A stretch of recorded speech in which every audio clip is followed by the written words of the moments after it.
for joining us with my father and mentor, the Emmy Award-winning motivational speaker, Mr. Les Brown. And we know you're excited to get these secrets. So, Dad, when we talk about what people have to do to win the stage now, what would you say is the first step?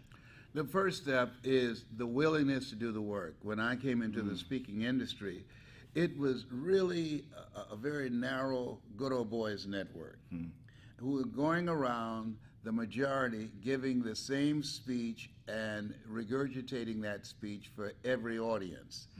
I believe that every audience, they have their own personality and their audiences inside of each audience. So I was looking for a way to make myself stand out. If you're serious about speaking, being a life coach, or being a trainer, you want to make yourself stand out. So here's what I did. Okay. One, the speaking industry is governed by the Dale Carnegie course. They teach, tell them what you're going to tell them, and then tell them what you told them. Right. Right. So what I do, and we're going ahead of ourselves, but I'm going to go deep on it later on. I was taught by Mike Williams, the author of the book called The Road to Your Best Stuff. He said, never let what you want to say get in the way of what your audience needs to hear. Now, we're going to share with you later on how you can custom design your presentation. You put in the work. You do what we call communications intelligence. You get information, and you custom design the presentation to meet their needs and exceed their level of expectation. And here's what happens. When you do that, you're going to get repeat business and referral business. When you do that, you'll be able to impact that audience, create relatable questions and relatable answers and relatable stories that they can identify with. And as a result of that, you create an experience that transforms them individually and collectively. Wow, so we're going to go over that. So make sure you tune into all of our videos in this course, because we're going to show them how to do it. You're going to show them how to do that as we move down. Now, you talked about something. So the first thing you said is the willingness to do the work. And before there was a Mike Williams, if we go back and think about, how did you learn how to win the stage? How do you get asked to speak for the $1 Million Round Table, for an IBM, for a General Electric? I think that a lot of it happened for the work that you did by a teacher Mr. named Leroy Mr. Washington. Leroy Washington. Yes. Can you talk about some of the things that he had you do when you were in his class, and what type of work did you do that actually still is paying off still to this day? Well, first of all, what he taught me was develop a regiment of acquiring knowledge and information. And I disciplined myself to memorize 5 quotes a day. What? Yes. Oh, what was your pickup line back there? Come on, tell them that. You know. Hello, Mom. My Mr. name Vocabulary. is Mr. Vocabulary. And naturally, the girls will say, what do you mean by that? Well, linguistically or orationally, I'm emphatic that I possess an ad infinitum etymology, which is simply inconquerable. However, I want to be like Columbus, baby, and discover you. Okay. Oh, behave. I'm still learning that, and this is how I was born. Okay. Oh, my God. So listen, I'm suing the people who came up with the rhythm method. Okay? The rhythm method don't work. I got 10 children. It does not work. Okay. Okay, all right. I'm just saying. Okay. All right, yes. So the willingness to do the work. So he said that to study and to work on your mind always, because many people, they try to win the stage with a script, and you can't do that. Well, you can, but you have no depth. Okay. All right? So you've just memorized a script. But if you're a serious speaker and you want a durable career, Right. then, you know, I've been doing this for 50 years. Right. So I'm flexible, I'm versatile, and I can speak to any type of organization. I can speak to doctors, I can speak to educators, I can speak to youth, I speak at colleges and universities. So I've been in all type of venues because of the fact that I read, I do research, and I do that continuously. And let me share this with you. This is not work for me. I love this. See, you weren't born to work for a living, but to living your making. Do you love to help people? Yes. Then guess what? If you love to do that, to me, success is doing what you love to do and find somebody to write a check for you to do it. Can Come you on feel now, me? I Come on. feel you up in here. All right. Okay, I'm sorry. We still do the bankhead bounce. We haven't learned any new moves. Yeah, we should. Yeah, we should have taken our medication. Okay. Oh, behave. Go ahead. I'm gonna now, be good. Now, All right, here's yeah. something. Talking Yeah. about willingness to do the work, because you were not just my dad. You were my mentor, and you took me on stage before I went through puberty. What were you thinking, Dad? You know what? I tell you what. One of the times you stunned me. I was about to go on stage and introduce you, and I was nervous. I was pacing back and forth. And I said, "John Leslie, are you nervous?" You said, "No." I said, "Why not?" I said, "I don't know. I'm not nervous." Introduce me. I said to myself, "My God, what do I have here?" I'm nervous to this day every time I speak to an audience. But you know what it is? You taught me that when you speak, you are not a performer. You're an intellectual resource. And so the willingness to do the work is what happens before you get to the stage. Yes, we have to but constantly there's a- read, right, to Yeah. learn so that I'm prepared. And But the you're thing- different, John Leslie. I'm saying Okay. to you, and I don't know where you got this from. You surely didn't get it from me. No, let's hear it. because I'm nervous before I speak. I have to Dad- go to the bathroom 7 times. 7 times. Because 7 is my lucky number, Right. okay? Yeah. But Dad, Yeah. even if I was nervous, I wasn't gonna let you know. You're the world's greatest speaker, so I had to keep it. But Yeah, listen, yes, it's yeah. not putting on an act when you speak. No, I own the audience because of the fact that I identify with the audience. And here's what I did. I brought stories to the industry. That's number one. I did something else. I talk about how difficult it is, that it's hard. All the other speakers talking about, you do this, this, this, and this, and you'll be successful. That's not true. Life is full of interruptions. Viktor Frankl calls it unavoidable suffering. Hey, it's going to kick your Unavoidable butt. suffering, isn't it? Absolutely. You know, Forrest Gump was right. Life is like a box of chocolates. You never know what you're going to get. Right. And so things are going to happen to you. And so I talk about those things that happened to me, my defeats, my shortcomings, my disappointments, my failures, that people in the audience, they identified with me. Because I wasn't saying, oh, just think positive and be enthusiastic and everything's going to work out all right. No, life's going to kick your butt. Life is going to kick your butt, and that's an important point. So part of the willingness to do the work, one thing, just like Mr. Washington did, instructed you, you have to constantly study. That's why Yes. you can give an organization to the National Association of Judges and Yeah. also to chiropractors Yeah. and faith-based institutions, nonprofits. It amazes me how you When are you so study, flexible. you know, I remember Brian Tracy. He said, if you just follow this path right here, knowledge is the new currency. Okay. The average American reads 1 book a year. What? 1 book a year, all right? And the other Americans who open a book don't go past the first chapter. All right? I've done Now, that one time. Yeah. So if you discipline yourself, and I did it, he said, if you discipline yourself to read 1 book a month, in 5 years, in this knowledge-driven world, the average American would have read 5 books. You'd have read 60 books that will make you an expert. So given the fact that I was labeled educable mentally retarded, given the fact that I have no college education, never worked for a major corporation, I disciplined myself to read a minimum of 3 books a month, which gave me an unfair advantage. Unfair. Yeah. So not only to read them, to digest their information, and to learn to synthesize it. You know, Einstein said that genius is the capacity to make the complicated simple. So I work and I teach in a particular way. You never make a point without a story, and you never tell a story without a point. Okay. So putting in the work and knowing how to intuitively and speaking extemporaneously how to take a topic and go on stage and create an experience and custom design it for the customer. That increased my repeat business and referral business. And referral business. Okay, and you touched on something very important.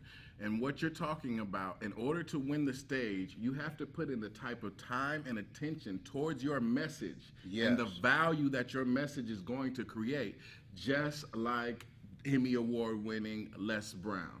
Now, here's something. You're talking about your message and the unique approach of actually sharing the tough times, not sugarcoating the truth. Yes. But also talk about what you did that didn't have anything to do with your message to win the stage. Now, how many calls did you have to make? How many organizations and associations did you have to reach out to before someone said yes? I practiced TTP, talk to people. And if that didn't work, TTMP, talk to more people.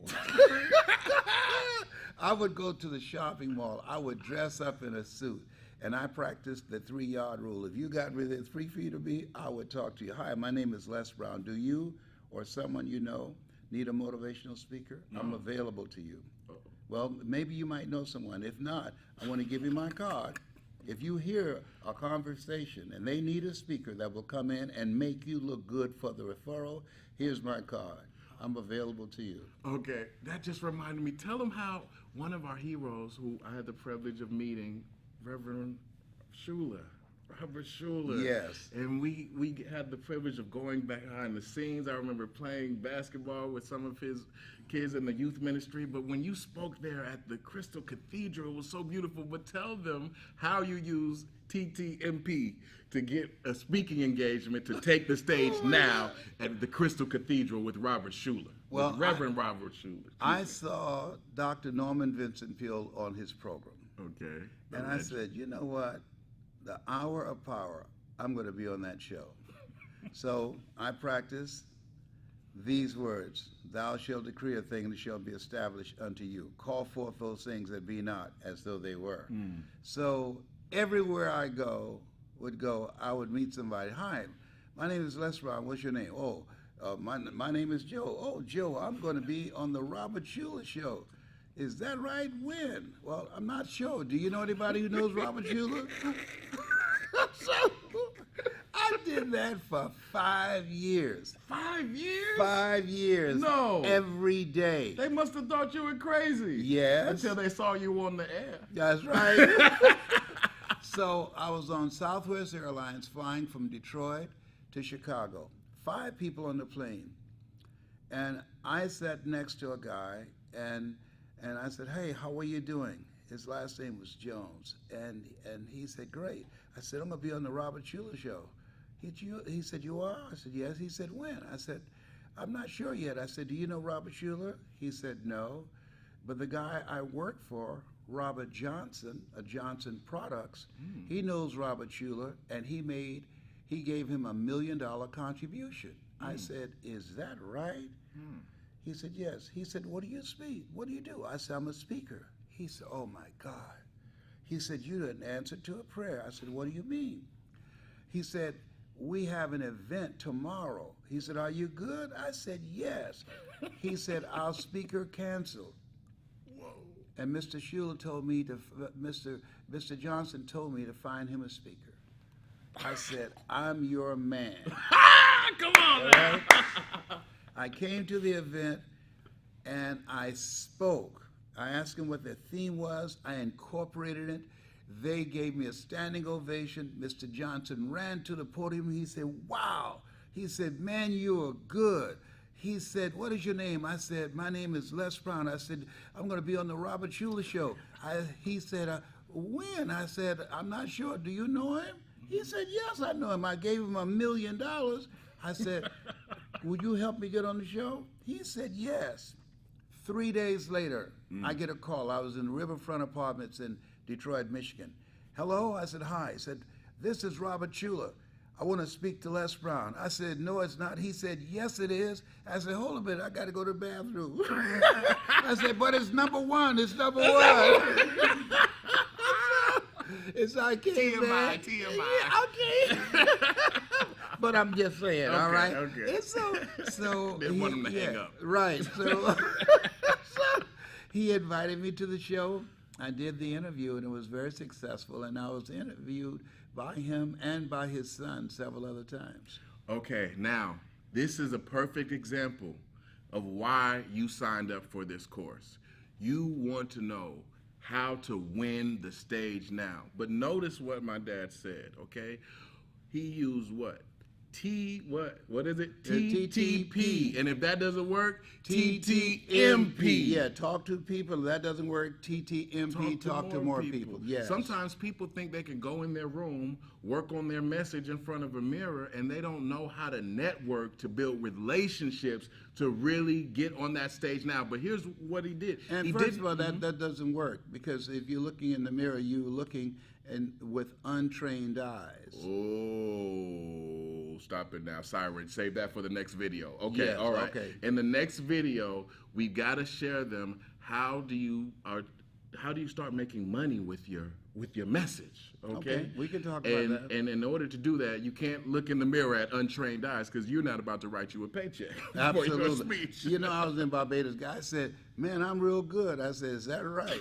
He said, "My mama taught me that self-praise brings no recommendation. Are you going to hire yourself?" Ooh, come on. I can't run. Do the backhand. Okay. That is so true. Now, let me say this. Because of your guidance and mentorship, my first paycheck as a teenager was for what? $2,500. $2,500 for an hour speech, when many kids are starting to learn how to flip burgers. Mm-hmm. And the other day I had the privilege, you're a grandfather now, my son Honor, I had the privilege of watching you and Honor share the stage. Yes. Little 5-year-old Honor. Could you describe what is it like to build a business that your family could participate in, and what type of feelings did you have as a father watching your son and your grandson follow in your footsteps? It was surreal, because I remember the words of Jacqueline Onassis when someone was questioning the fact that she didn't spend enough money focusing on the family fortune. And she said, "If I earn all the money in the world and my children don't amount to anything, what have I done?" And I have come to know that it's not what you leave for your children, it's what you leave in your children. And so to see you speak, oh my goodness, you took my breath away. I went from evaluating you to taking notes and learning from you. You took it to another level. And then to see my grandson speak, I said, whoa. I was very proud. Man, I tell you, it was a very special moment. And I think that all of us, what we want for our children and our grandchildren and great-grandchildren is to be independent, to be an asset to society rather than a liability. And the ability to communicate. Mr. Washington said to me, he was our speech and drama teacher at Booker T. Washington High School, and I just followed him around. He was like a surrogate father to me. He didn't know it, but I adopted him as my spiritual father. And I heard something that he said. He said that once you open your mouth, you tell the world who you are. Develop your communication skills. Wow. And I took that seriously. And so I encourage you to put in the work to do that. Warren Buffett, when he got out of college, the first thing he did was take a communications course. Whoa. Warren Buffett. Did you hear that? And you know what? I consider myself a Buffettologist myself. Okay. He has a quote that I love. He said, right now, someone's sitting in the shade today because someone else planted a tree a long time ago. Yes, and he also said, habits are too light to be felt until they're too heavy to be broken. Come on, love man. that. Thank you. And I appreciate your focus, your dedication. As you know, I believe we must be more dedicated to our destinies than we are to our distractions. You did not allow yourself to get distracted when people said no for 5 years. No, I don't know Robert Schuller, get out of here crazy. You kept going. Yes. You were persistent. And because of that, I've lived the type of lifestyle that I know Grandma is proud of from heaven. Without any question. But John Leslie, you are a networking master. My God. Thank you, Dad. Wow, man. I meet people, oh, I know John Leslie. You know, and so they feel like I'm very lucky to have you as my son, which I am. but like, you really special. And then you say, like, what do you do? I speak. Oh yeah, but what else? Because he speaks too. Oh, is that right? Yeah. No, man. You know how to milk it. You know how to do it. But let me tell you something. I was in the mall with Honor, and Honor said, "Daddy," I was in there to get a T-shirt with my logo on it. Said, "Daddy, I want a red tie." Yes. You know why? Our kids don't do what you say. They do what they see. Yes. And I saw my dad changing lives. I saw my dad not waiting for an alarm clock to wake him up, but he was excited because he was living a fulfilled life, an enriched life, where he's getting paid what he's worth, where he's appreciated for his ideas. Yes. And that but made you're taking all the this over the difference. top. He goes to sleep in his tie. I So go- we're going to wind this up right now, all right? In the next video, we're Yeah. going to share the principles. The speaking industry and the influencer market is big, okay? Yes, If and- you've got a message and a Yeah. story to tell, and if you're hungry to speak, make sure you watch all the videos in this course, and you'll have an opportunity to work together with us. The speaking industry does $64 billion worldwide, and the top 5,000 U.S. coaches make $1.2 billion a year, and some of that money has your name on it, Yes, right? it does. Now, you have something special. You have have greatness greatness in in you. you. That's our story, and we're sticking to it. Watch the next video.